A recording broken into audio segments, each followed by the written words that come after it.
not like those classical analyzing games which can only interest technical geniuses, but rather my own games, which will be having mistakes, human mistakes, and not regular games, but the chaotic ones. So I'll be discussing this topic called chaos in the game of chess, and I hope they'll be enjoyed by every level of player present over here. So let's get going. So first of all, just so you guys know, it should not be just me speaking. I'll be happy if I see questions from you guys too during the games. And I'll be having in-between puzzles like in the games. So, okay. So the first game would be me against Nakul Chaudhary, more like Nakul Chaudhary against me. It was played in the National Amateur this year, in the May. Sorry, last year in the May. My bad. I'm still in 22 for some reason. So it begins with knight to c3. Oh, ooh. Sorry, my bad. I'm not used to this kind of words. Yeah. Anyways, so just a quick recap of what was situation like. This was the 5th round of the national championship, and out of 4 rounds, I am like on 1.5. So I am still doing like quite not so good. So my opponent was also not so quite well in his performance so far, but he was the state champion of his own state, like from Uttar Pradesh. So I was quite intimidated, and in the beginning he was like trash talking. So I was like, okay, let's see what he has for me. And he begins with knight c3 as if he is just, mocking me or something, because usually we begin with center pawns or knight f3, anything like that. So I gave, okay, let me play some principal chess. This is the first thing I would let everyone know, that of course whenever your opponent goes for any kind of side openings or any kind of not so mainstream openings, you can just play principal chess and I can guarantee you'll be fine, as I am. Anyway, so he goes for e4. Now as soon as he played e4, I suspect that okay, he is tempting me. He is tempting me to go just expand my pawn to d4, and then he wants to go for some kind of defensive approach where he will wait for me to make mistakes. But guess what? I already figured out that this is not that great of a move already, and as he was not in the mainstream opening, so I followed the principle. So what do you think should be the best move? Is my first question right away, the third move. So it goes around the principle of chess in openings, which I'll hint out, which is that you should not move same piece twice. And in this case, I'll try to make my opponent, who is white, make the same piece twice. So can anyone just say the move? F6. Sorry?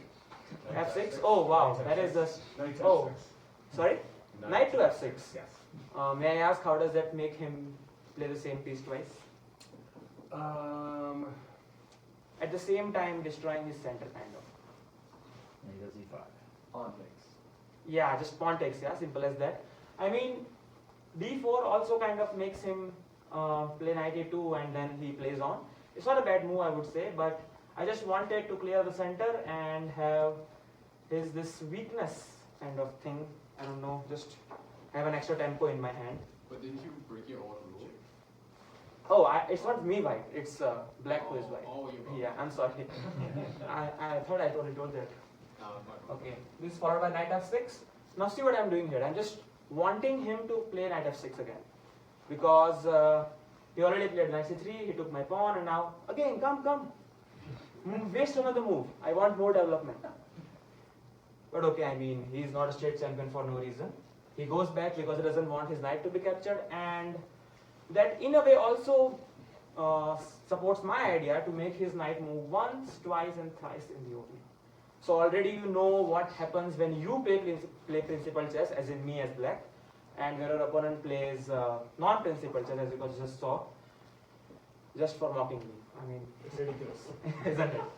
So I again go for the principled approach, e5, bishop c4. Now he is back to the principles because he's realizing, okay, this guy knows his stuff, so I better be more principled. And I again just follow.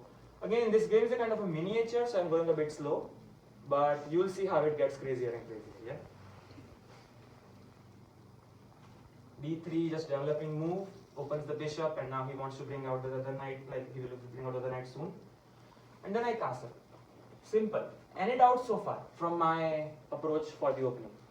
Any suggestions, any doubts? Welcome. I can be wrong too, by the way, just so you know.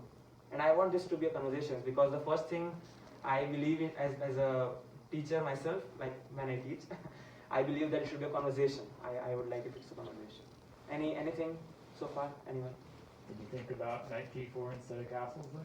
Knight g4. Oh well, I just thought not to move the same piece twice. So. Why would I?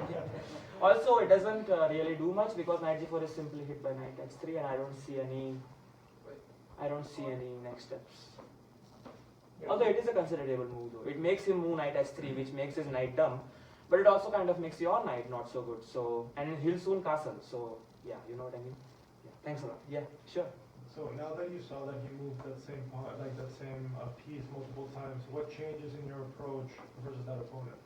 Yeah, so very nice question. So basically what you're asking is that because he played non-principal chess, so what should my approach change? This is a very nice psychological question in general, because what happens usually is that when your opponent is not playing principal chess and you are trying to remember, okay, I need to play as per the general norms, and then you're like, oh, maybe he might have some kind of trick up his mind. How should I change my approach? I must do something different. That's when you go wrong. You should not do anything different. As I said earlier, the best way to tackle a non-mainstream or non-usual approach or non-principled approach is just by being normal and principled. Just don't change your approach by any way, because let's say your opponent is some kind of unorthodox guy who is just coming up to beat you up, and if you change your approach as you are doing for other fighters, you will just get beat up because you will play into his trick. But you want to be principled, and that way you will kind of defy his notion of being unprincipled. Okay, make sense? Make sense? Does that solve? Yeah, sure, time. Just a question of your taste here. If you had to play the white side, which Yes. way do you think you'd be castling?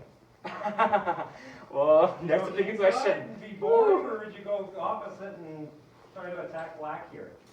Whoa, that makes me think. I never thought of white side.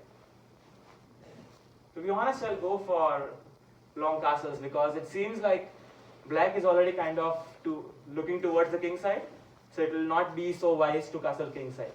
And actually, that's what I was rooting for as black, that let him castle king side and let me show my true power. That's what you'll see in the upcoming moves. Okay, so what was the last move I made? Castles, okay. And then he went on with development knight f3, attacking my e5 pawn as clearly visible.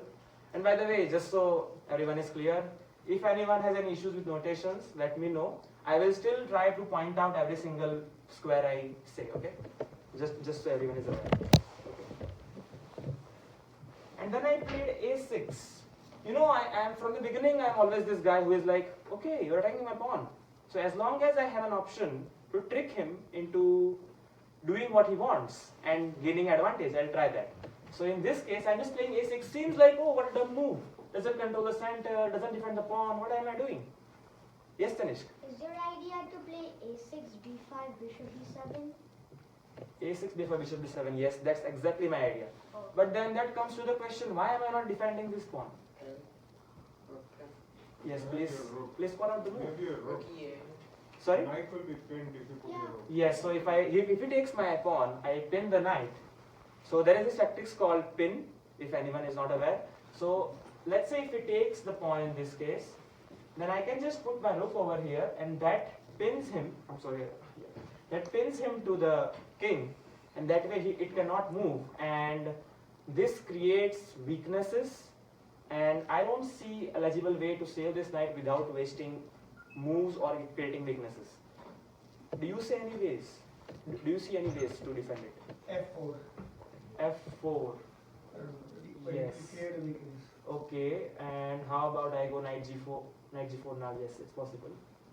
Because that also stops you from castling, creates the threat of knight f2, and also creates the threat of f6. And now you are in danger, like crazy danger. Yes, please. Instead of rook e8, you have queen d4. Queen d4. Oh yeah, I guess that wins material straight away. But I think, oh wait. This queen d4, Yeah, it's just Knight definitely G4. winning, yeah. Yeah, knight That g4, wins then too. takes g4. Both win the knight actually. Eventually, I was thinking queen d4. My plan was because there is castles, and then if I take, he can play this rook here and gain some tempo. So I was wondering, okay, that is fine too, to be honest. That is just equally winning. But I was thinking not to bring out my queen, like, you know.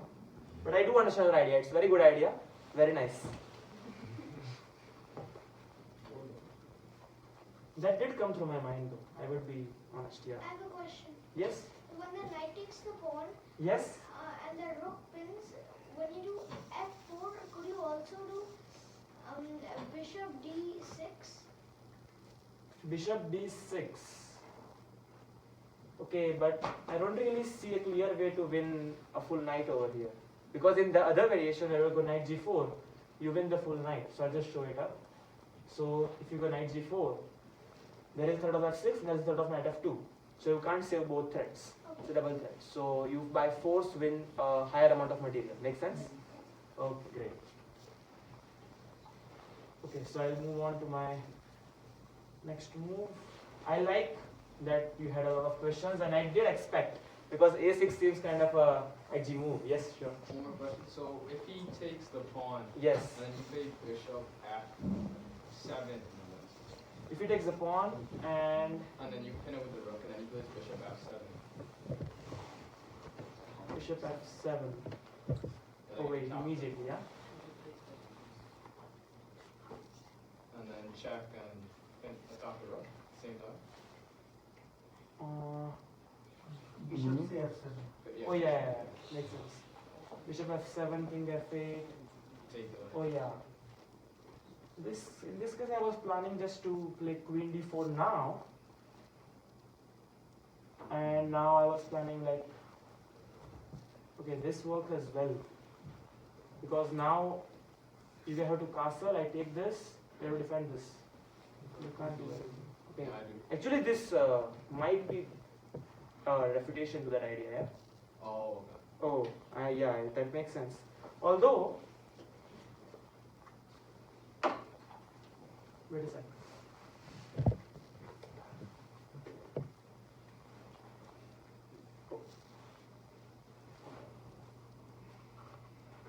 Okay, so you say knight e5, knight takes this pawn, and I Rook rook is on, e8. rook is on f8. Yeah, my bad. Knight e5, rook e8, bishop f7, king f8, and then you take the rook. I was planning something like bishop f2, king f2, queen d4. Sorry, I had to think about this. It's a really good move. Possible queen d4 is just a cleaner solution once you Is it? Is it? It looks like it. Yeah, that makes sense, yes. Now that he has given refutation to rook e8, actually I might have, yeah. The queen d4 is just way cleaner. That's really a good move. So I guess instead of, after knight e5, instead of playing rook e8, queen d4 is just way cleaner. That's another possible reason why not to play knight e5. Make sense? Yeah, that's definitely better. See, I can be wrong as well. And I don't remember what variation I've thought of, but it's like 12 months, I don't know, 8 months ago. But definitely I might have forgotten what exactly I thought of. But definitely queen d4 is much more legible solution, and I must have thought of that for sure. I just didn't cover it up when someone else suggested it. My bad. Okay. So he played s3, of course he saw knight e5 fails to queen d4. By the way, very nice. What's your name, sir? oh, Kenner. Aha, I forgot this. Amazing. h3, h6. Ooh. I am playing some, opening some ears out here, yeah? So why do you think h6 and I still don't defend? It's pretty logical that it still falls up to queen d4, yes? So why not b5?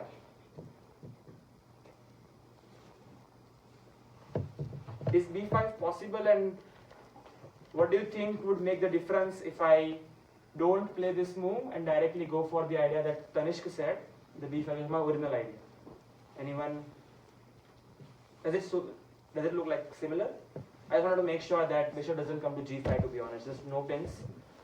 And secondly h6 also kind of creates a loop, so it's always a nice in-between move. And I have b5 anyways, so I'll wait for it. This is one thing I'd like to go around also, because whenever you have some move in hand and your opponent has not yet defended it, you can keep it in hand still. It's like a bullet in your chambers, you see. So you keep those moves in your hand because he has not defended by playing a4. So like I have b5 in the next move anyway, so I'll wait for it. And I wanted actually him to play a4 at some point because it kind of creates weaknesses and potential threats for him. Okay, so he castles. Finally he castles, realizing that okay, I want to take this pawn, and so I castle. And now of course b5. I don't want to wait any longer. I was like, okay, now let's go for it. Again, I cannot take this pawn. You see, I'm not defending this pawn right away. I'm not rushing for it.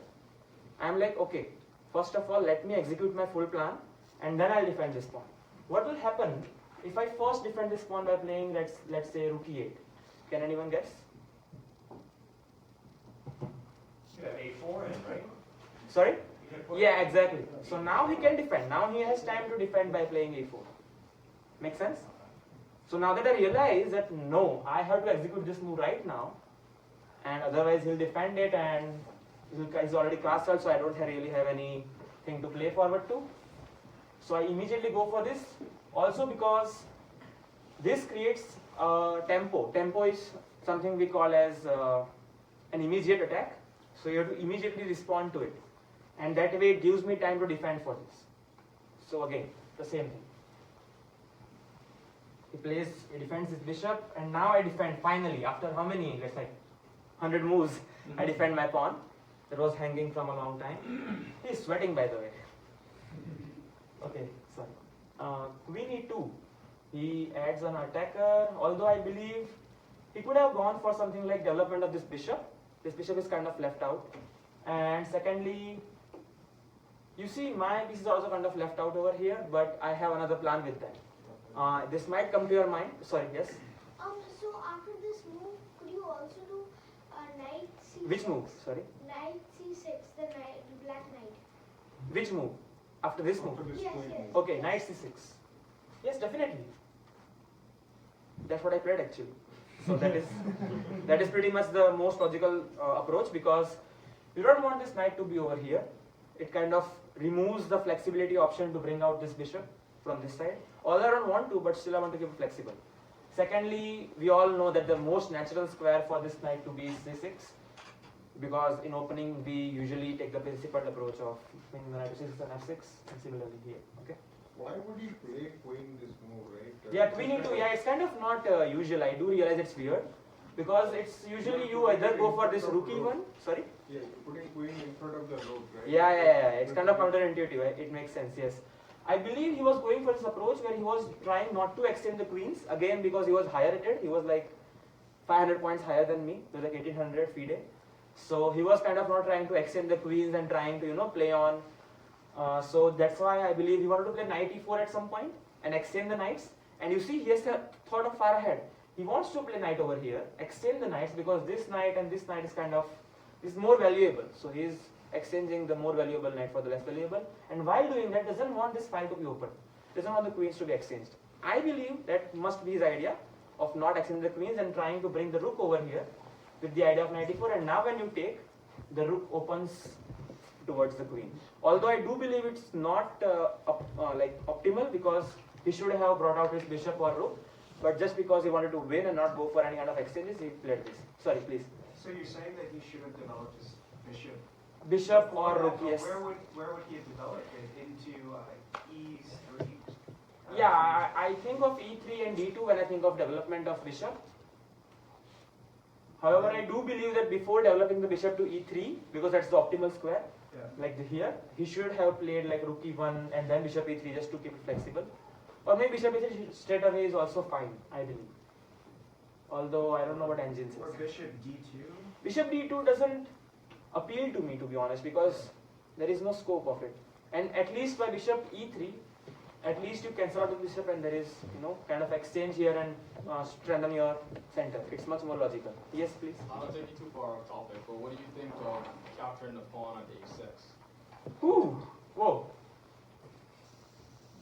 By the way, what he's saying is he wants to take this pawn with this bishop, which straight up gives a bishop, I know, but what's your idea, sorry? Because I think I like got away with that one once, but it just seems like such a terrible position to block, you know, your piece down. I don't know. I just wanted to see your opinion on that.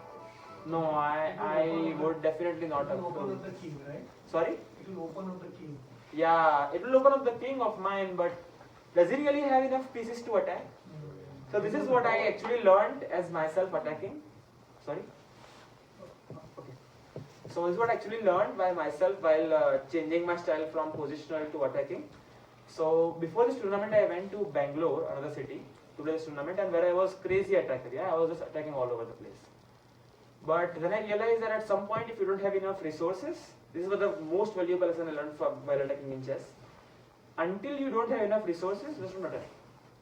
I don't see any resources coming up over here. Do you see? Yeah, so I just don't believe in it then. Okay, so where was I? Queen E2, yes. Thanks a lot. And then knight c6 as my, what's the name, sorry? Sorry. Sorry? Sword. Swar. Swarad. Oh, okay. He advised of this move, and so I played.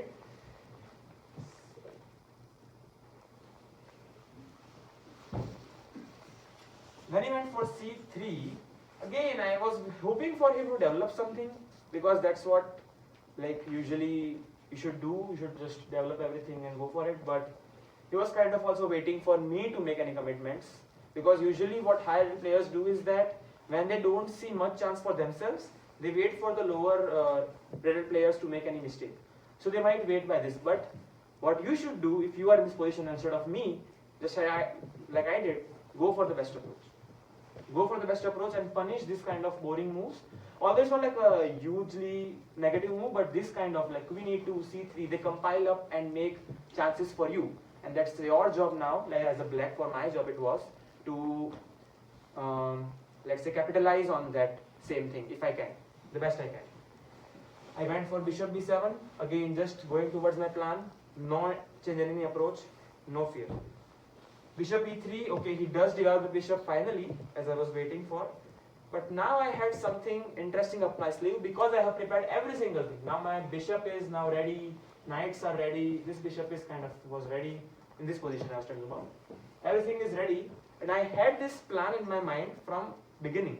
And I was waiting for him to play bishop e3, and that's what he did. So what do you think I had in my mind? It's kind of a, not like the best approach, but kind of a creative approach. Yes, Amor. Bishop e3. Yeah, that is exchanging the bishop. That's not bad actually. It's one of the good moves. We against the bishop in equal position, but something that can create chaos. Because now it seems like both have developed, but I took the advantage that he wasted these moves to allow me to develop first.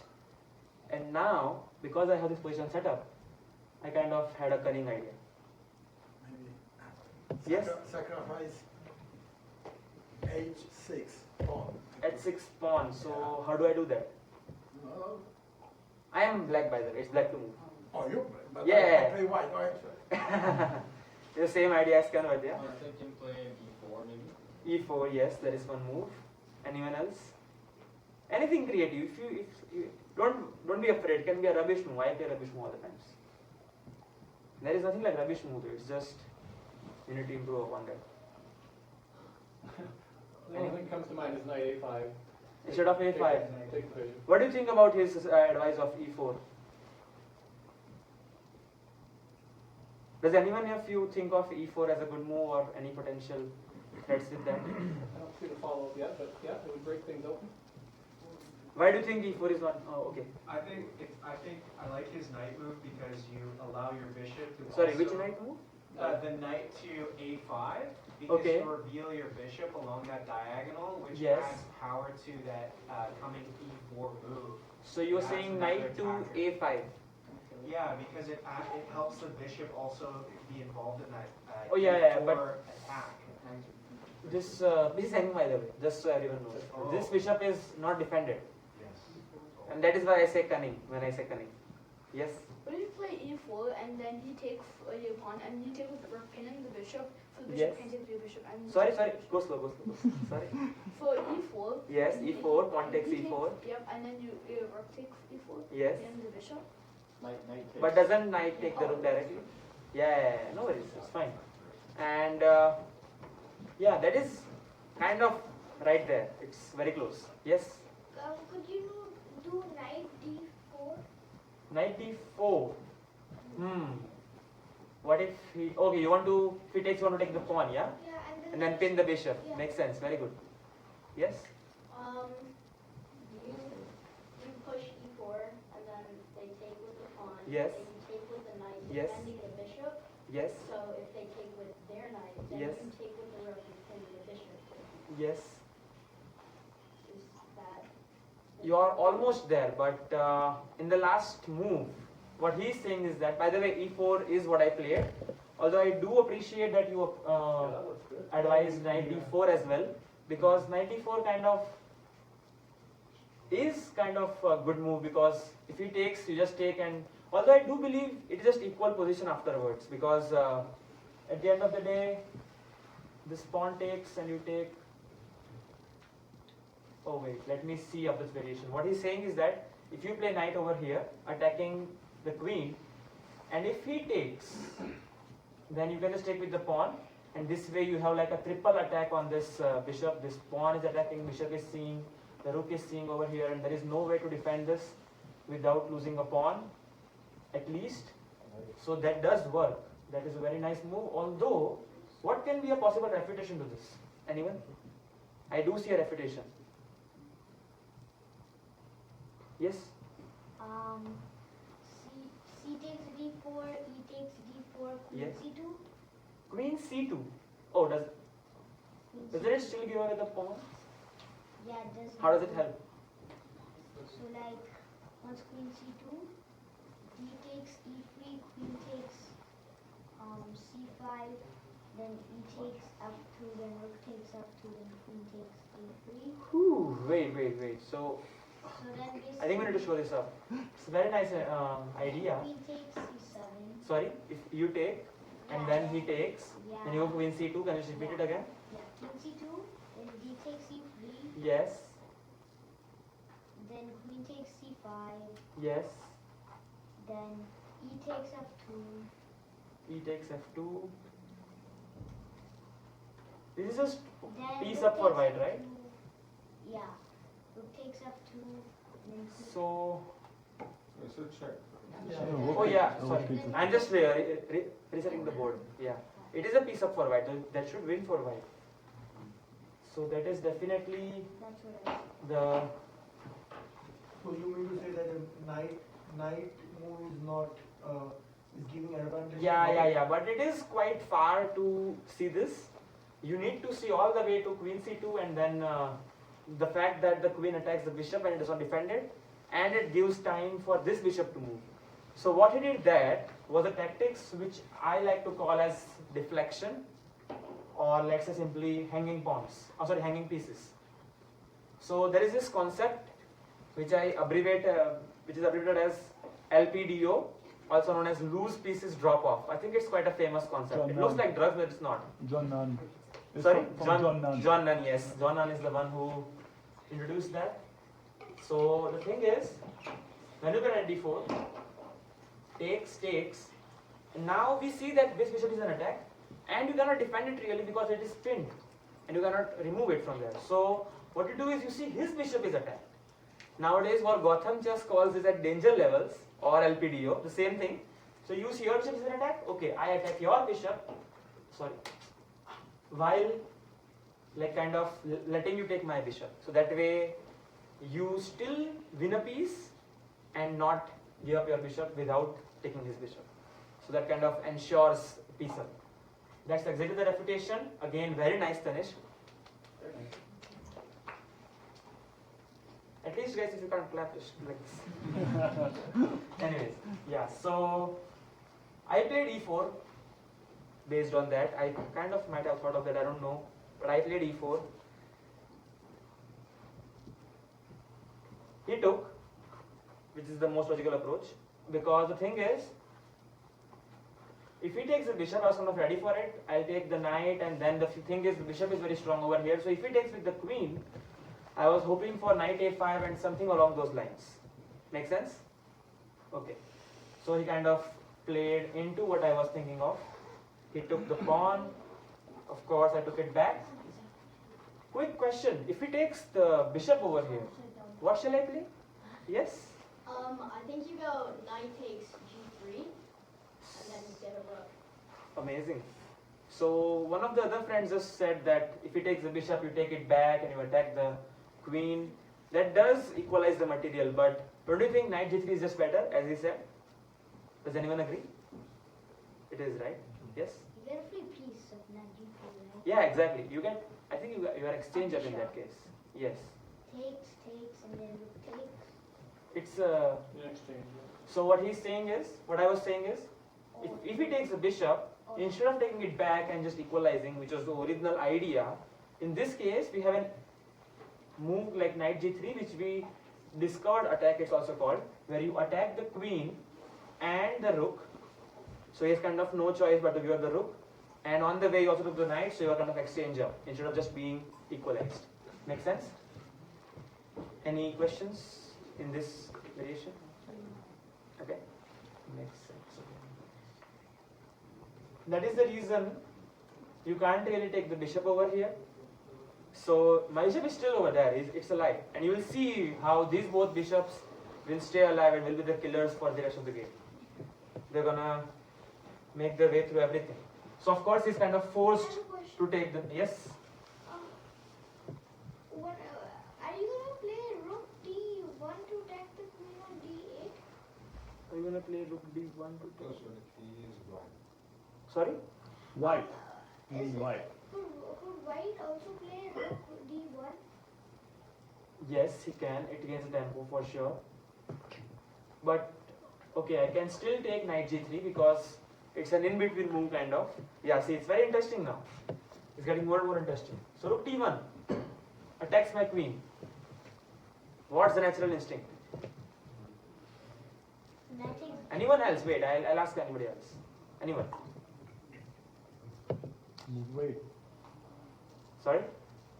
Okay. You would feel like to kill the rook, but you should actually just move away.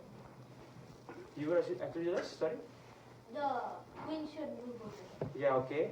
So natural instinct is to just defend the queen, like remove the queen from the attack and basically save it because queen is under attack. Yes? But you have knight g3, then if you play rook takes d8. Hold on. I want to ask somebody else as well. Yes. Yeah, you take the knight and he'll take the queen, and you take the queen, checking him. You have to move, and then you win the rook back. Kids are stealing the show over here, yeah? Where are the other guys? Come on, guys. So, sorry? I had a question on why did you choose to move the A rook instead of the F rook? There was one suggestion. Oh, no, okay. It doesn't make a difference. I Although, regarding that question, just a quick revision.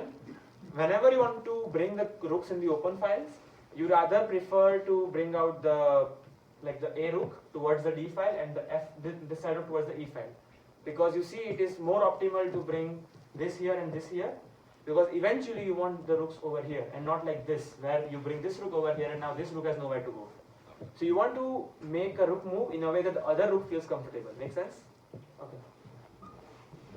So rook D1, back to the variation. Sorry?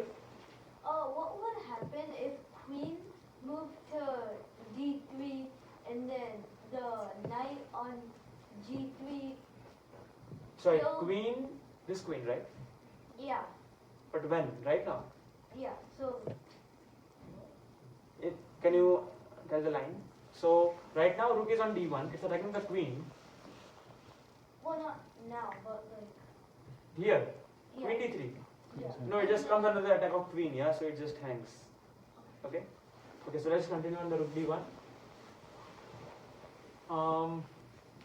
Yeah, so it attacks the queen. So naturally you believe that, okay, just move the queen somewhere and defend it. But we have an interesting move over here, yes? No, I was just saying if you move the queen, you have an open file, right? If you move the queen, You have an open file. The rook has an open path, is what I'm saying. yes, it does have an open file. So isn't that an advantage for white? Yes, but I'm going on to the variation, yeah? So what you can just do is that you can just take the knight, it attacks the queen, it doesn't defend the queen but attacks the queen, again that same thing, LPDO. And if he takes back, then his structure is ruined, and then you can defend the queen. But if he doesn't take back, if he goes like, okay, I'm gonna just take the rook. We have this called something called in between move, where you can take the queen with check. So you get an extra move, and then you can take the rook, and then you are simply a rook up. Make sense? Okay. And you and a knight up, I guess. Yeah. Okay, so I just quickly move towards the next moves.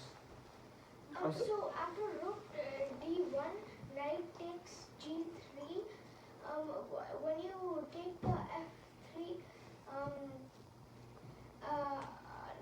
knight, the queen will move. Then you can just.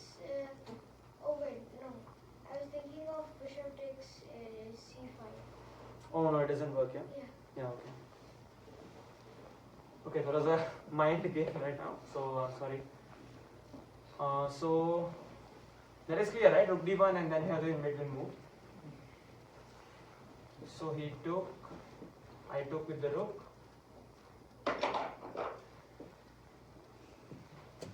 And then he went queen to c2. Attacking my rook, of course, because he wants to move out of the pin, because his bishop is attacked. While he also wants to gain a tempo, because if he just moves away normally, like let's say queen to d2 or queen to d1, he can just win a pawn. Although not in queen d2, but yeah, in like queen d1, he can just win this pawn. But he played queen c2 so that he ensures that I don't win a pawn by playing bishop e3, pawn takes e3, and then rook takes e3. So he gains the tempo by playing this.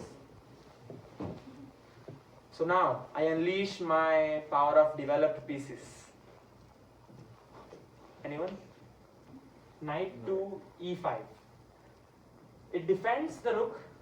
At the same time, it brings out my knight to attack this, and now this is hanging. This is an attack. This is an attack. And don't you see that's just hanging piece over here? Can't you just take it? Two pieces are hanging. No. Yeah, there is one piece hanging. What if we just take this? Yeah. Yes. So then if you take bishop takes c5, Yes. knight takes f3. Yes. If they take f3, which I don't think they will. They have to, yeah, kind of. Well, but if they do, then g takes f3, then queen g5. I'll just quickly show up. So if he takes the free piece, which seems like okay, again I'm hanging the piece. What is happening? I hang the e5 pawn for like 10 moves, and now this bishop for like 5 moves in a row. So it does kind of look like edgy, but I have a trick up my sleeve. Not a trick, but kind of a plan. It's like knight takes. He has to kind of take, because otherwise it's exchange and I have better position. Because if he doesn't take, if he just moves, it's a check though. So he has to make a decision. And then I can play anything along the lines of just save my rook, or say save my knight, or even queen g5 is I think what I should do. But yeah, he just takes, and now queen g4. Now suddenly it's like a checkmate threat, yeah?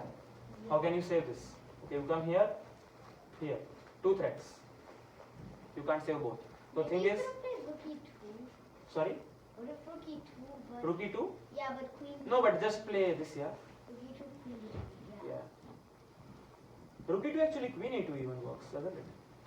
Anyways, so king h1 or king h2, whatever.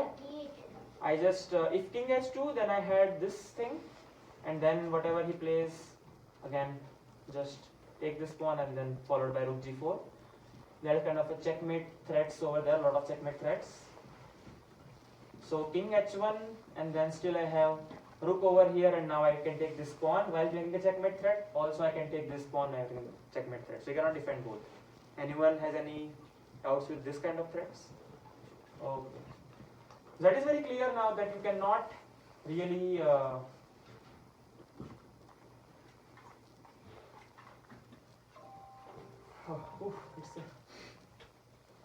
wait. Okay. Is it full? Yeah, okay. So you cannot really take this bishop now.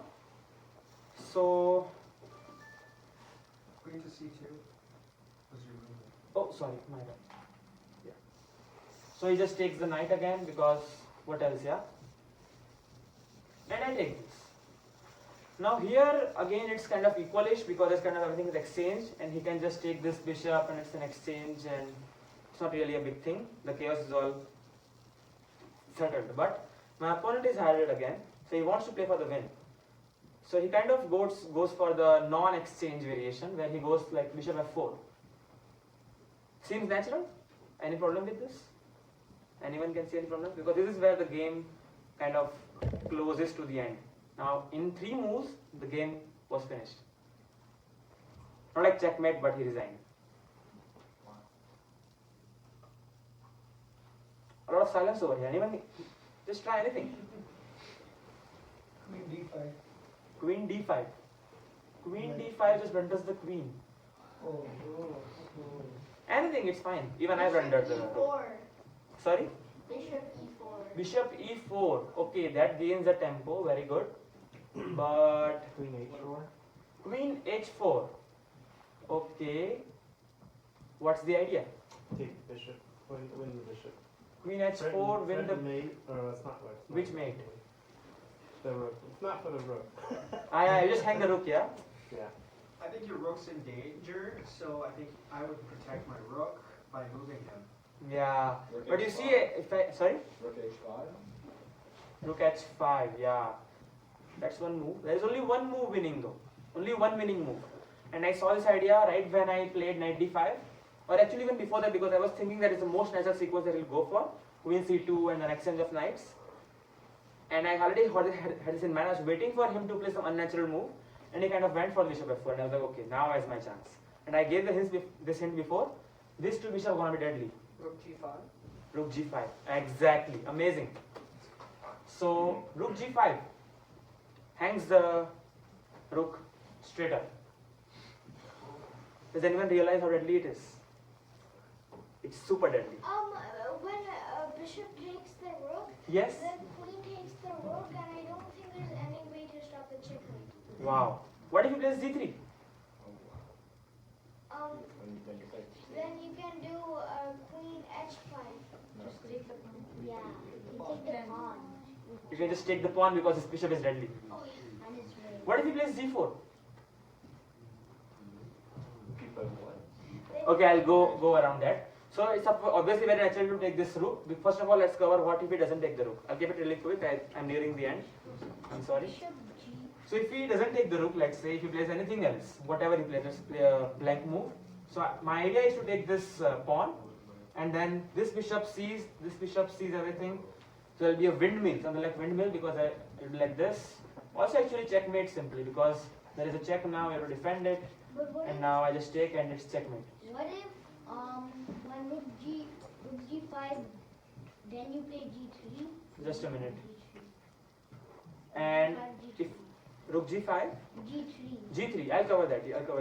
We'll come to that. So if he takes the rook, that's the most natural, because what else can you do? Otherwise the g2 pawn is hanging. I come with the queen, and what I said is that g3 simply loses because this pawn over here cannot defend this pawn, so it just falls. Oh wait, is this? Oh. It just falls with check, and now it's checkmate. Make sense? And if you don't defend it, it's checkmate anyways. You can't defend it any other way. You can try, or you can't even try anything. You can try g4. So what's the refutation to g4? h5. h5. Oh, it's too slow. Gotta be quick. Those bishops are very powerful. Queen h4? Yes, exactly. Queen h4 and just enter again. And now g3 is hanging, s3 is soft. But what if, You cannot stop this checkmate over here. but then queen d3. Queen d3. Okay.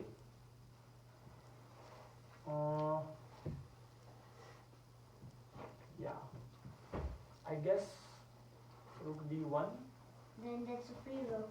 No, no, it's no. not. Oh. Yeah, I think that should work.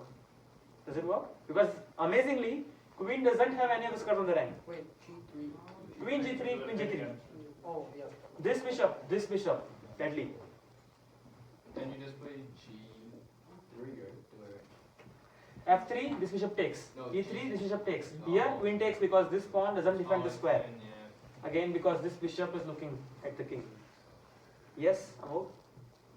Queen G3 and then bishop C5 to F2. Oh no, I'm just saying that queen g3, it just takes. Wait, what if bishop d5? Bishop d5. You have to sack the bishop. Here? Yeah. I just take, no? No, but if that takes, then I will play king h2. King h2. Yeah. And escape. How do you escape? Then f4. F4. What if f4? Oh wow, nice. But I can just stick with the rook, yeah? Just lose the piece. Yeah. Yeah, but then what if? Queen f3 now? Yeah. Oh sorry, king is here. Yeah. Queen Yeah, I think then, Yeah, I'll see discovery. yeah, there should be some discovery. That should be winning. Okay. I am thinking of it, Oh wait. as I am saying. Maybe you no. Oh, you could do g5. Rook d3? G5. Yeah, D3. No, but it just takes, no? I have a question. Yes, yes, yes. Just keep Could it you quick. could you do rook g5 when the queen moves? You can do rook takes g4. Rook g5, the problem is I was thinking of queen can take this bishop because the bishop is hanging. Oh, But I think even if you just stay over there and just, defend the bishop at some point, like bishop here. bishop there. Because you can't really do anything else. What if rook e1? Rook e1. No, now I can just do this, yeah? That's what I'm thinking. Then Now I can defend this while doing this. no, but We'll discuss that soon, by the way. I just cover my other variation, the main variation, quickly because I think we're running out of time. I'm sorry about that. No worries, keep going. We might not have enough time for 960. I don't want to Keep going. stay late, yeah? Doesn't matter. I was planning for 3 games, but one game it interested a lot. We can get through 2. Yeah, anyway, so where was I? But yeah, I kind of lost. Okay, yeah. So g4 falls to queen h4. Make sense? Okay? Queen was on c3. My bad. Okay, so let's. But he didn't capture. Of course, he didn't capture. Of course, because that's straight up losing. Yeah. So what did he play? He played g3, which is the most natural defense because g4 again. Does g4 work?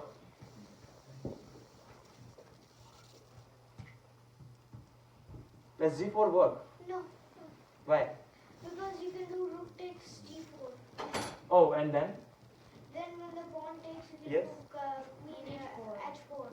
How about if I just. Okay. Oh wait, no, rook takes g4 and king h2. Yeah, that works too, yeah? King h2. Rook takes g4 and then king h2. Yeah. Oh no, king h2 is then rook g2. Okay, so takes here, and this is checkmate. Make sense? Yeah. There is no way to stop this. The thing is, this bishop is so strong, this pawn cannot move ever, and there is no light square control for white, which can kind of help this checkmate from stopping. And you can try anything, but whatever you try, it just fails. Wow. Even I am amazed again. I'm looking at this game for like 100th time. Pat yourself on the back. No. I don't want to praise myself by myself. Yeah. Okay, so he played g3 because rook g4, rook g4. Now I finished up in kind of what I would like to call style, but there are a lot of wins here. Definitely one of them is just straight up playing h5. Oh, sorry, not even h5. Maybe just planning to go queen d7 and then queen c6. The idea is, though I gave you the hint, the idea is to cover this control. But I kind of did it in a stylish way. Yes? Rook takes G3. Rook takes d3, bishop takes, and then it's not really clear how are you going to take out of this diagonal. Because this bishop controls this square, yeah? Yeah. Bishop takes f2. Bishop takes f2. Rook takes, and then there is no potential attack with you because you need to see how you want to control all these squares. So what I played is queen f6. Multiple threats. Again, if he takes, any guesses? Queen f3. Queen f3. Deadly. Queen f3. Deadly. So this is kind of a skewer. Again, a skewer is when it's kind of a meta skewer, because skewer is usually when you attack a piece and behind that there is a bigger threat. So there is a bigger piece. In this case, I attack this piece because it is not defended by this pawn, because this pawn is pinned. It's kind of deep. I hope you get it. But I attack this piece, and behind there is f3 square, which is very vulnerable because straight up loses to checkmate. There is no way to stop this checkmate. Yes? Also, king h2, then you King can h2. sack your queen. Exactly. Actually, that was my idea. King h2, then Then you move in. just sack my queen, and you got it. Exactly, because even if he takes this queen, there is checkmate in 3 moves. Namely this, this. It's deadly, yeah? Even I can just play this, I guess. Just show him, take my rook. Oh no, wait, I should take this pawn, I guess, because f3 is defending. Sorry, my bad. I was like, okay, let's be more fancy. You see, my nature is just, okay, just attacks, you can't do anything, and I just take the queen or whatever I want to do. It's just over. So yeah, that's the way to sacrifice the queen. I did plan that, and that's why I played queen f6. And he took the rook. But I'm like, okay, take my rook. I already gave up a bishop. I already tried to give it like 5 times in a row. But queen f3 is designed. And at this point, how much points am I down? I am down a full rook, I guess. But does it matter? No. Because the king is all about, it's all about king, yeah? Make sense? Okay? That was my 25 move game. Doesn't really feel like 25 moves. But yeah, you see how it changed from like kind of developing, following principal chess over non-principal chess, and suddenly, because of I kept on to my principles, I holded on to what I knew and my approach, I got through, and yeah, that is, was it chaotic? You know, I don't know. I have more chaotic games up my sleeve, but the thing is, I planned I'll do like 20 minutes for each game, but surprisingly enough, you asked a lot of questions. I was really happy to see that you asked a lot of questions. Actually, this game is supposed to be like ended in 20 minutes, but okay. I guess that's all for now. But I'll be happy to analyze more games if you'd like, anytime soon, or maybe even right now. But like, How long are your other games that you have prepared today? those are actually longer, but they are much less complicated. But this one was one of the most chaotic I had so far. There are actually even more chaotic games, but I guess it will just take so long to explain. Or what I can do is I can just put like 20 moves in the game, and then I go on for the complications and not explain any principal stuff. I think that would be a little easier. Sorry for everyone who came here for Chess 960. No, I'm still. No, I just want to give a little bit of a asterisk. Our gentlemen's, Matt Lewis and Danique, you might have noticed are not here today. They have the pairing software. So it'd be a very unofficial Chess 960 tournament. So I think we maybe leave that for another day. So, but I guess he's on the roll. Let him continue. Yeah, I think you're doing great here. I don't know. I kind of messed up in some variations. I was like, okay. No worries. No. It's my first time in front of a crowd. Yeah, I thought people we're would going really to crowd. keep going. If not, we can break for some. Yeah, it's just conversations, yeah. So if anyone wants to like have any schedule or anything, they can leave. It's fine. Yeah. I'm just continuing with my conversations. Yeah, go for it. Sure. Really? Yeah. Okay, sure.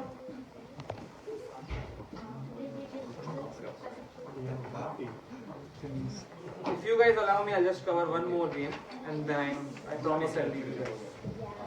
And I'll keep it really quick.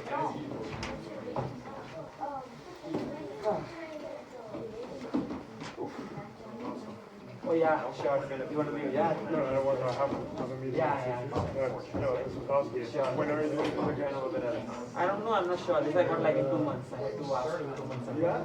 It takes like 1 month. And then we'll do the rest of this week. We'll do Sure, whenever you want. I hope you got some of it because. I mean, I got lost in some points. Yeah, it makes sense.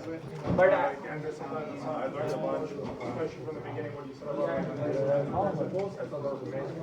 Just for everything. Like hotels and the ordinary, and then you play your approach. Whereas you just stick to the fundamentals and what you know and not play like the other, like the other. That works a lot for our business. I'm learning so much just from how to do. No, I mean, I really try to keep the conversation for everyone in general. No, but it's very hard. Like, you understand? Because some of the kids here are so smart, they're getting like good conversations. So, I want to solve it along the line. Yeah.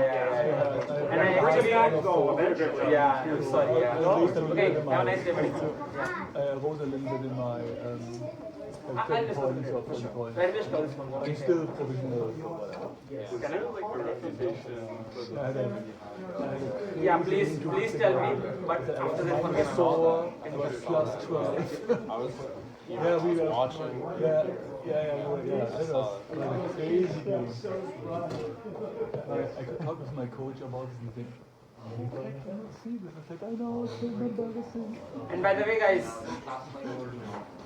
before you guys leave, I'll just plug in what I'm trying to achieve in general, because the thing is I used to coach in India before professionally, but then I came here, I'm a student and all, so I didn't get much time, but I am aspiring to teach more chess to people, and just so you guys know, my contacts might be available from Kyle, and I can share my email ID as well. For chess tutoring. Yeah, chess coach. I don't know if you call coaching or tutoring. I used to call it coaching. And if anyone is interested, it's up to you. And what I've decided is that, just so you guys have the information, I've decided to keep it like 30 to 40 per hour personal sessions. If you want one-on-one, it can be online, offline, your choice. Depending upon your level, I'll choose the rates, 30 to 40. And if you want group session, I'll keep it lower. It's like 15 per hour and can go down to 10.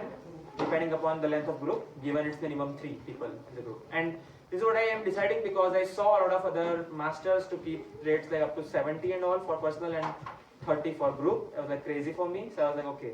And they have like 10 people in the group, so I'm like, no, not 10 people, I'll keep it maximum 5 or 6. You see, I also study and all, so I don't know if I'll be able to have a lot of students, but I'm definitely up for minimum like 5 to 7 students easily, okay? So it's up to you if you want to contact me. I am always mostly here. If I am not here, you can contact Kyle. He'll give you my contact. My mail ID is quite long. If you want to write it down, ask me in the end of the lecture, okay? I can share it. I don't have any pamphlets as such. Okay. So are you guys up for one more, just a quick positional discussion? Anyone? Okay. I'll just keep it really quick. I'll jump into the middle at a position where I sacrificed my queen.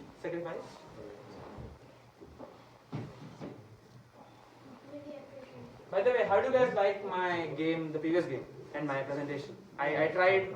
I am not used to a crowd, like talking to a crowd, but yeah, it was my first time. That was wonderful.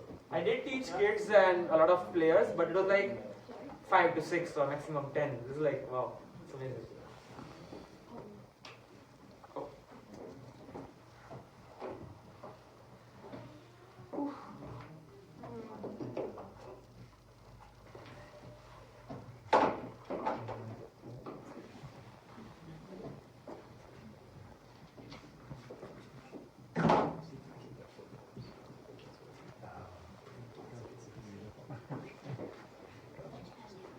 This was the opening Petrov. Does anyone know of you Petrov? It's E4, E5, Knight F3 and Knight F6. That was the opening, and I kind of mixed it up in the theory part.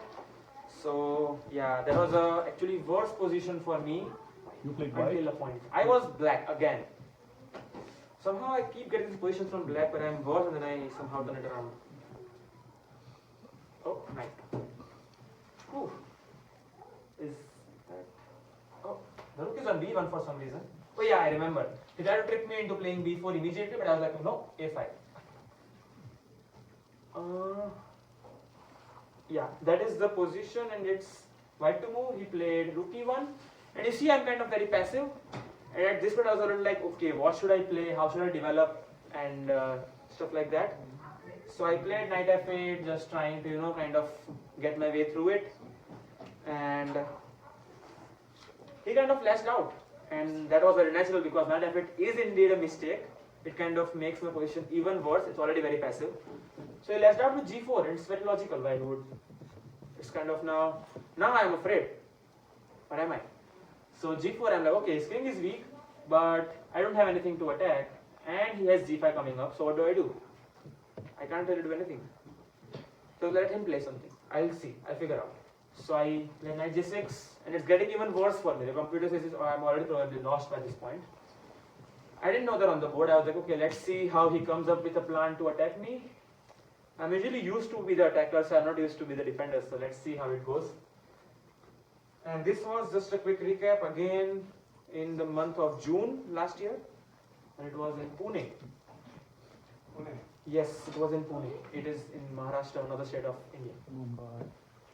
It was a rating tournament. My opponent was again 1600 around rated, and I was 1200 at that point. I played knight e4, trying to kind of mix up things. Does anyone see if there is any problem with this? There is clearly a lot of problems, and I can clearly see a lot of problems. But can you guys see? Yes? You're also losing a pawn. Yes, I am losing a pawn. I'm definitely losing a pawn. But I'm not gaining this pawn back. Oh yeah. Yeah. But if he takes the knight, I take with the pawn, then I am getting this pawn. But if he takes the bishop, and I take with the pawn, he can take with the knight, but then I win this pawn. So it's kind of calculated, isn't it? But still it's not good because... Did you guys see this? Boom. I went to drink my coffee, come back at the classical game. By the way, do both of these kind of classical games, yes? I have like an hour on board. I sit down and I'm like, oh, knight f7. Take it. Oh, bishop. Yeah. So I cannot really take it. What can I do? Where do I put my queen? Here? Oh, it looks down. Here? Oh, just one square I have. And that also blocks my bishop. I was already kind of, I lost a pawn for sure. But I thought, okay, let's figure out now that I've made it. It's kind of forced to play queen d7. So now I'm clearly lost. I am clearly lost and very passive. So there is no way to coming back. But I was hoping for something. He will do some kind of, mess ups, and I'll try to create more and more chaos. Again, chaos. So he went for this approach, which is most optimal. The most optimal approach is basically to go for this exchange over here and try to go for bishop c4 and build up the attack, which I already have. And then I took this back. I took with the rook. I still can't take the knight, or can I? Because he is really going for the kill now. He wants to sacrifice as much as he can just for the attack. But I did expect that. I was like, okay, he's going for attack 7, he's definitely going for some attack. So let me find some variation where I have the best possible hope where I can. Although it's a mistake, but it is still something that I can hope for the best. So I took the bluff, not a bluff, but kind of the sacrifice. And here, apparently, it is so complex that engine only shows one move which is winning for white. And I asked this to one of my trainers in a camp. He was an international master from India, and he couldn't find it. He sat there for 1 hour.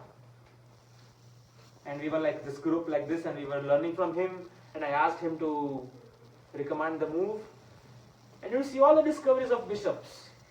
He checked every single one of them in detail. But because I said only one answer, he took a long time and he was wrong. So what do you think is the move? The only move that wins for white? Yes, Tommy? Bishop c4. Bishop c4, and what after? The king has to come up for King f8. When I say the correct continuation, there is only one. I'm meaning by continuation, not just one Is move. the first move correct though, or no? What do you think? Probably not. It's not. Is the next move bishop e5? So the thing is, bishop c4, king f8, and there is no good discovery. I just come queen f4 and it's defended, and I have a piece up.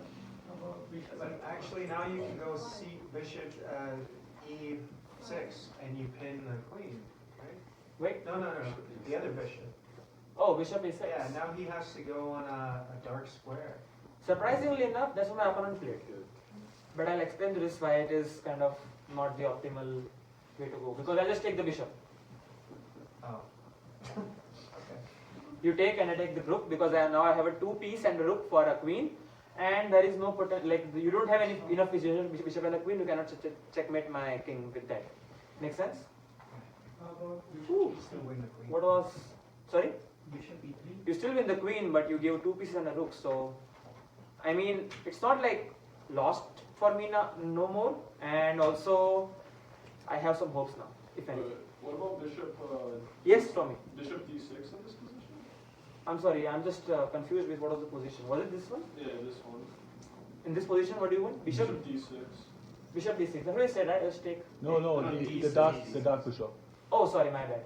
Yeah, just come with the queen. That's what I was saying, right? Oh, yeah. Yeah, the queen f5 is always the problem because the knight controls the f4 Yeah, square. that's true. Have you tried d5 yet? Bishop e5, sorry, e5. Bishop e5. No, queen f5 again. King's supposed to be on G7, no? Sorry, which queen? King's supposed to be on G7. Oh yeah, it's supposed to be an Or f7. F7, sorry. Yeah, but it was like bishop c4 and we are continuing that position. Actually, surprisingly enough, bishop c4 is not the correct move. First of all, very clearly because queen f5 is always the threat. And as I said earlier, you want to keep that check in the pocket. You always have this, even if he escapes this side with this discovery, with the bishop discovery. So I am giving you a hint already. It's the bishop move. But only one of those moves work. Yes, Milpreet? Yeah. Yeah, please go ahead. Okay, I gave the hint, so your move is not there. Yeah. It's the bishop move, discovery of the bishop.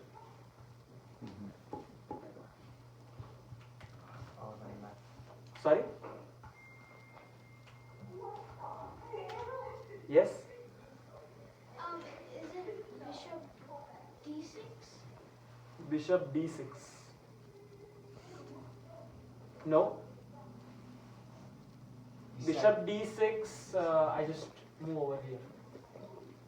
Then we can do bishop c4 check. Bishop c4 check, I just move over here.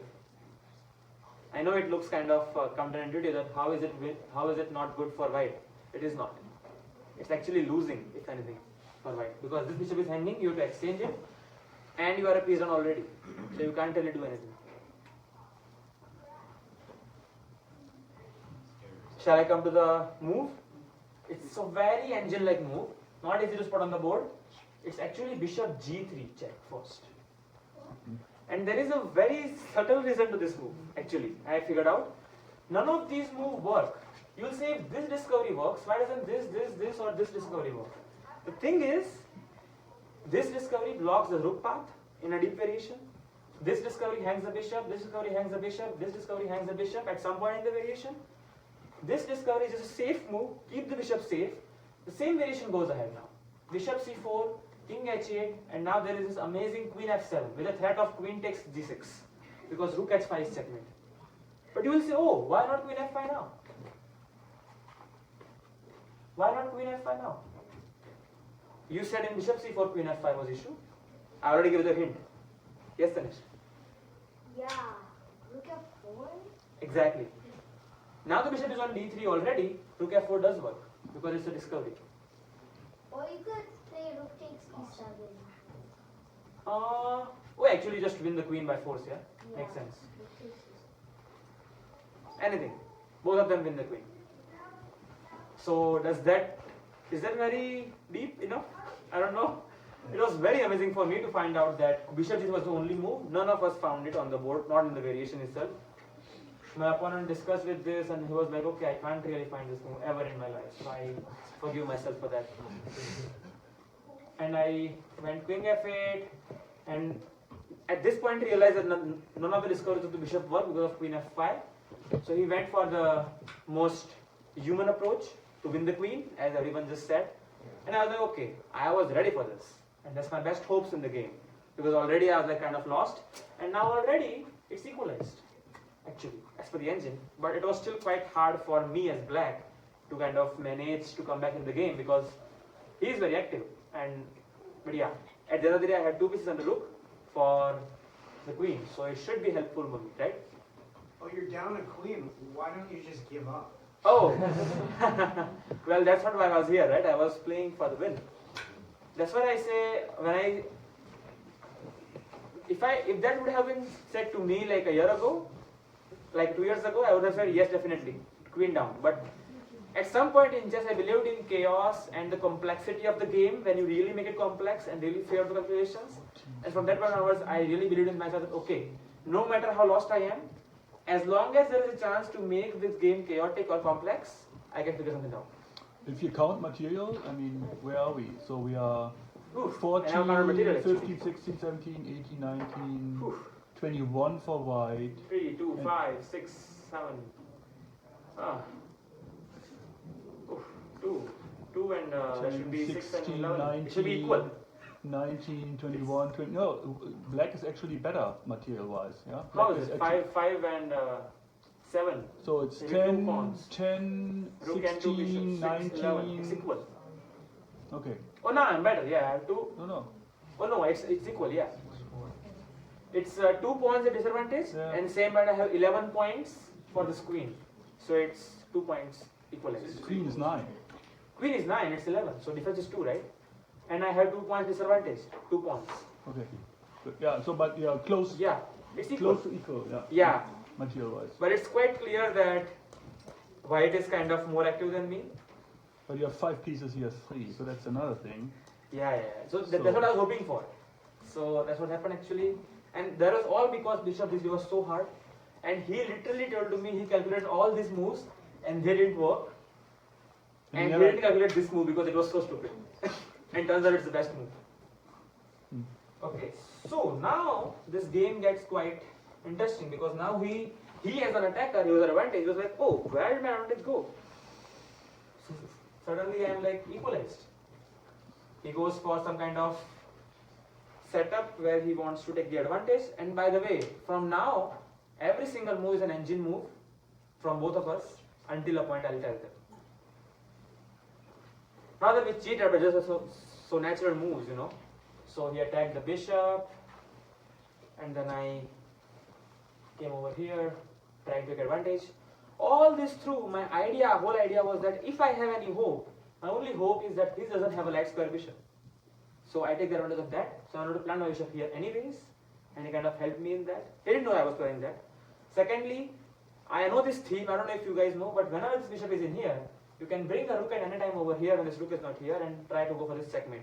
It's very thematic, but it's still very far, but you have to already play from this point onwards for that approach. And try to gain the best. Naturally, when you have a queen, when you give up a queen for many pieces, you have to try to make those pieces as active as possible to compensate for the queen. And so now he kind of lured into my pawn sacrifice, which I didn't really calculate. I was just going for the bishop g for bishop f3 idea. And I was, oh shit, I also lost a pawn. Mind my language, sorry. Queen b7, and now I played rook d8. I'm like, okay, I'm losing my pawns. Let me just go for some kind of activity. Here again, I would have played something like rook c8. But you see, that's my nature. I don't want to be passive right now. I want to use these pieces as well as I can. So I try to counter attack. Again, not stupidly though, because just going this without having this pawn over here or here, it will be stupid. Just losing a pawn. But because this pawn is here, I went for this. And so now I hope that he would not exchange the pawns, because again he's higher rated. So that I would have hoped for, and I didn't exchange the pawns. Okay, I was like, okay, I'll ask you to please go for the exchange. I want some complexity, more chaos. I know it sacrifices the pawn, but I am like, okay, what else can I do? I can just put my rook over here, bring my rook, and then go for that checkmate. So let me just go for that. And he kind of got afraid. I don't know. Sorry, can I ask a question? Yes. What's wrong with h5 if you take the knight? Here. Yeah. h5. Yeah. h5. So the bishop's loose. Mm-hmm. Oh, I guess Yeah, I think rook d7. Yeah. Yeah, rook d7 is the move. That's true. That's true. Rook d7, queen e4, and then bishop f5, and then knight to somewhere. Oh no, yeah, sorry. h5, rook d7. I was thinking of queen e4, and now bishop f3, and now knight somewhere. Make sense? Okay, yeah. That should work out. Oh. Oh, my bishops have been doing quite some work in the previous two games. Okay, so he played this, and I was like, okay, good opportunity. Let me block him down. I don't want any more pass pawns. Just this pawn, I'll handle it. Now I create something called weakness. He cannot defend without bringing his rook down, but his rook cannot come here. And so now has some kind of threats. Rook e1, again trying to attack simply. But now here is where my opportunity really was. I was waiting for him to go for, not focus on this bishop f3 idea and rook checkmate idea, and just go for something that he wants to gain with his queen advantage. Because naturally humans are like, I have the queen, so I better go for the advantage, the push. So I went bishop f3. I thought, okay, take my two pieces, I'm fine with that, because at the end of the day I am getting this pawn, and this is defended. This is defended. You cannot attack this really without moving the pawn, and I have at the end of the day I have this thing. So I was kind of waiting for him to just take this, but he does realize that it's not good to just go and take this. So he's like, okay, I'm happy. I just deflect your knight, and I win the bishop, right? Look straightforward. But I stuck to my plan. What is your opinion on this, guys? Because I didn't really ask any questions like two moves because I am quite in a hurry. But yeah, h5. What is your opinion? Because it's an interesting position. I hang my knight, hang my bishop. What's going on? Do you think it's better for white, worse for white, better for black? Can you not still take on h5 in this moment? I mean, you give up your f3 position of your bishop, but I can take on h5. h5, yes. And then so your e7 bishop is still covered. But you lose the. But then I don't have the advantage of at the end of the day when it was takes. I don't have this threat. Yeah, understood. Yeah. So I want the bishop there only. I was going something more crazy. I didn't want him to, assume that I'll be afraid by this kind of moves. Not afraid. Yes? Can you move bishop to d5? Bishop to d5. Wait a second, this one is here. Is it black? Bishop to d5. Bishop capture. Yeah, just d5. Oh, it's black. Bishop d5. Yeah. Okay, makes sense. I have a question. Yes, yes. Well, why can't you just take the pawn on d5 with the rook? Why can't you just take the pawn on d5 with the rook? You can, right? Of course you can. Yes, but then you can try to deflect the rook and then you can do checkmate, right? Yes, exactly. That's my idea. Amazing. So why not bishop d5? Then you're blocking the rook, right? But he just, So bishop d5, I thought of this, gains the tempo. The thing is, he can just move this queen over here. And now still this threat is going on. And now this is really a threat, because bishop is not here, it's here. So I don't have any threats countering to this threat. So I want to keep that threat alive. And I don't want a tempo just because it is a tempo. I want a car. Just kidding. Sorry. What I was going to say? Yeah, so rook d5. Keeping this threat alive, because I know it's going to be there anyway because bishop is defended. So I can anytime go here. So now he's really in danger. And he should realize that. Because now, rook d1 is a tangible threat. Immediately, like right now. Because even if he moves like this, even if he takes this, immediately. Because it's a check and attack on the queen.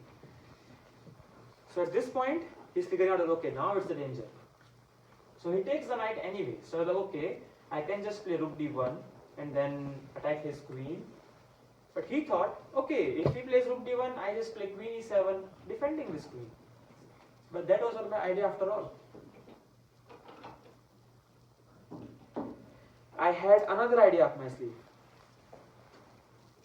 Because rook d1 doesn't work because of queen e7 now. The whole idea was to give a discovery and it doesn't work. But I have another idea.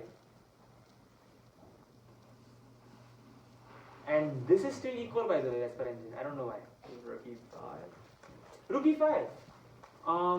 Isn't just hanging? by the bishop? Oh wait. No, Oh no, I can just, okay, rook e5. Can't I just take the rook and then take the bishop? Yep, you could do that. What about your dark squared bishop to c5? Yeah, that's one move. Anything else? What's the idea though?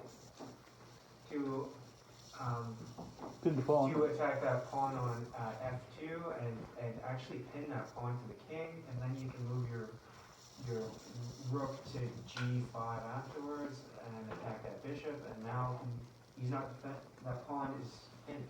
And why do you think is it worth giving up the knight? Because now I just have a bishop and a rook for the queen. And by the way, at this point I already have like 10 minutes on the board. I have written that, so I remember it. What was there a delay? No, it was an increment, 30-second increment. We don't have delays in India. Anyways, so yeah, that is the move, bishop c5. So my initial thought was, before like 2 moves ago, I was like, okay, this would happen at some point.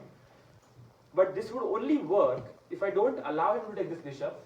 And although it looks like a waste of a move, this threat still exists, but I add another threat, is rook g5 and rook g3. And still this threat is existing. So now I have 2 extra threats. So this kind of, in a way, generates another threat. And rook g5 is not only one threat, it's 2 threats again. Rook g5, rook g3, rook h5 mate. So he should defend the bishop as well as defend the mate. And he cannot play king h2 because again rook h5, rook h1 mate. So I played bishop c5. Now of course definitely his first priority is to defend the queen because that's what's the most, that's the first piece to defend right now. So queen c2, and he said I'll figure it out after rook g5. What do you think is the defense over here?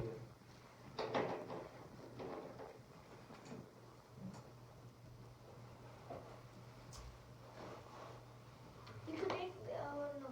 I want the idea though. If an idea is fine. Not the move particularly, because there are only like a couple of options. First of all, let's be clear. You cannot really keep the king over here, right? Because there is a threat of king rook h5 and rook g3. I mean, rook g3 not immediately though. So rook h5 is a threat basically. Yeah. Oh, I have one. Yes. You could do king h2, maybe? King h2, as I said, yeah, simply rook h5 works again. Yeah. So my entire idea of keeping the bishop on f3 paid after all, paid out well, yeah. Rook e5. Rook e5. Okay, I will say it is kind of the approach to go for, but it still loses to this. King what? King up. Yeah, another rook and the bishop approaching. But I guess rook check. Yeah, I guess rook check here, and then I just I need to bring the, okay, yeah, it should work, I think. Yeah. Yeah, I think it's kind of brutal, yeah. Yeah.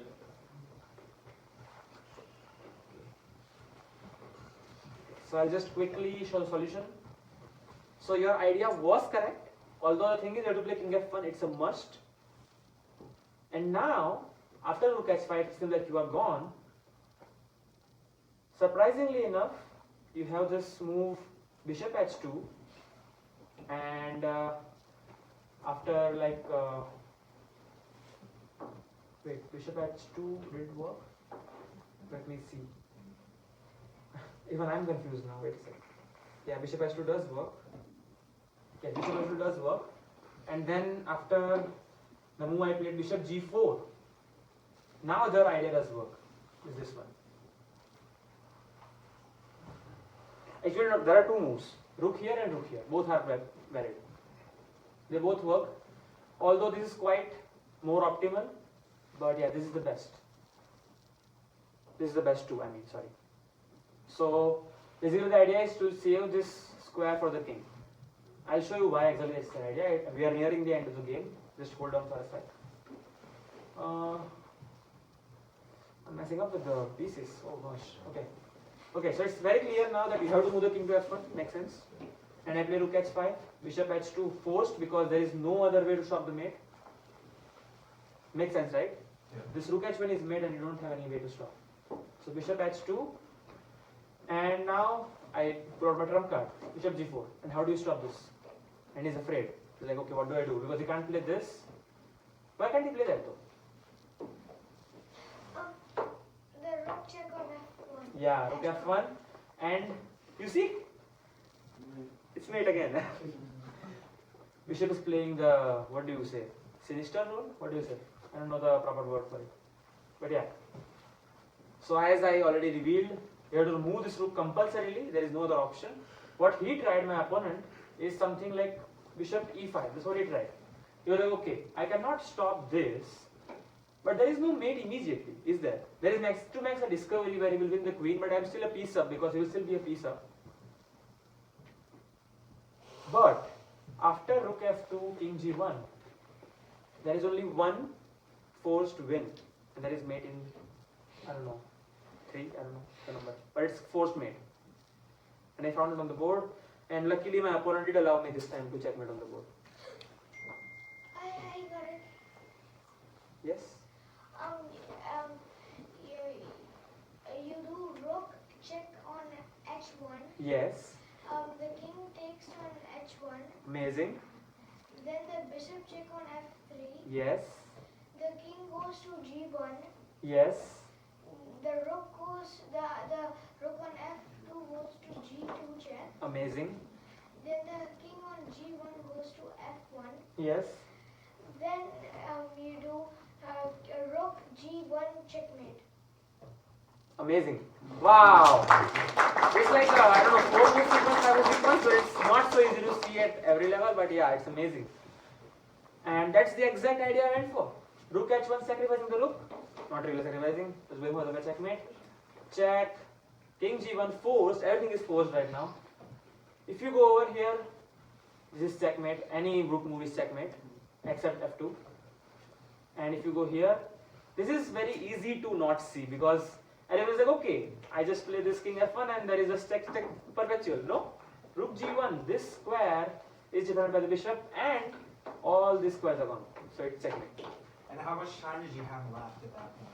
I don't know really sure, but 10 moves ago I was on 10 minutes, so I don't know. 5 minutes. But I know for sure that I saw this checkmate all the way from, I'm not bragging though, I'm not bragging. It's very important to see this checkmate. It's very, not so easy but still not so hard to see this. But yeah, it is important to see this because otherwise you can't play the variation where you give up the knight. So back when I gave up the knight, I was hoping for all of this to happen. Hoping.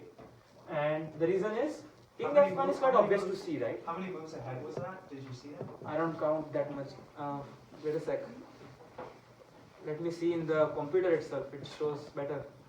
So that was 30th move and the game ended at 38th move. So it is 8 moves. Not that far though. Like Magnus is definitely 80 moves ahead of me then. But yeah, 8 moves is not that hard, especially since I kind of know some forced lines over here because after the I just quickly show up the line. Just a minute will take. Okay. Ooh. Oh, it's so easy with computers, man. I thought it was a projector, yeah. I see Gotham just as doing okay, I can do that. Okay, so when I played rook here, I see this very apparent, and then I see this bishop c5 very apparent, of course. And now, of course, you know that naturally he's going to defend his queen somewhere, and the most natural square you see is defending this bishop as well. So it is queen c7 definitely. And now, I mean, no matter you, I'm going to play rook g5. There is force. Like in my head, I'm doing all this. And now, for me personally, king f1 was the only move. Engine does have other ideas, but for me, I only calculated king f1, and luckily he played that. I didn't calculate at all rook e5 and all. It does kind of make sense, but it again kind of leads to some kind of perpetual in the end. I don't know. I'm not familiar with that. Okay, so king f1 I calculated. That's the only one thing I calculated. Rook h5 forced, bishop h2 forced. Now here I saw bishop g4, and here is where my calculations kind of stopped. And here I hoped, let's say there is a blank move from white side. This is what I calculate when I do calculation. So because I see there is a lot of chaos over here, and I cannot really see that far over here what is the best defense. I just imagine, what if he plays nothing? What is the best thing I have? So I saw this, I saw the possibility to go rook h1, bishop f3 and the mate. So it's not that hard to see if you realize that okay, there is not much defense. And actually I didn't even see the defense, rook e5. I didn't evaluate it at all. I didn't even see it. I was like, it should lose by some way, but it doesn't lose apparently. It's a draw still though. It shows it's a draw, I don't know how. It's crazy how it shows it's a draw. I think it's somehow like takes and then takes and then takes and then perpetually the rooks. But yeah, I think it's easy, right? Easy to see? I don't know. So yeah, that's the checkmate I went for. I just quickly show up again. Yeah, check. Rook h1, right? Or I forgot. Oof. King wants to die anyways. Oof. It's all forced though, so it's not that hard to see once you see all of this. Yeah, so that was my game where I was down a queen, but again my two bishops did their job. They are quite helpful to me always. So yeah, that was it. I have more interesting games. Keep talking to me. For another night. Yes.